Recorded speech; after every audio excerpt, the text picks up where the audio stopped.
தேவ பிள்ளைகளை, இன்னைக்கும் நம்மளுடைய அல்டிமேட் டார்கெட் என்னன்னா நித்திய ஜீவன் தான்.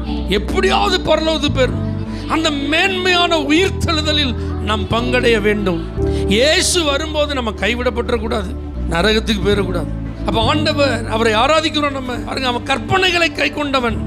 சிறு பிராயத்தில் இப்போ நாமும் ரட்சிக்கப்பட்டவங்க, ஞானஸ்நானம் எடுத்தவங்க, பரிசுத்தாவி பெற்றவங்க, ஆலயத்துக்கு வர்றவங்க, ஆராதனை செய்கிறவங்க, காணிக்கை கொடுக்குறவங்க, ஊழியத்தில் கூட பங்கெடுக்கிறவங்க, இப்படி பல நிலைகளில் இருக்கலாம். ஆனால் நம்முடைய மனது எதை பற்றி கொண்டு இருக்கிறது, இதை தான் ஆண்டவர் பார்க்குறார். நம்முடைய ஆத்மா மண்ணோடு ஒட்டிட்டு இருக்கா, இந்த உலகத்தோடு ஒட்டிட்டு இருக்கா, உறவுகளோடு ஒட்டிட்டு இருக்கா, அல்லது பணத்தோடு ஒட்டிட்டு இருக்கா, வேலையோடு ஒட்டிட்டு இருக்கா, அல்லது சிற்றின்பங்களோடு ஒட்டிட்டு இருக்கா, அழிந்து போகும் மாயையான காரியங்கள் மேலே ஒட்டிட்டு இருக்கா.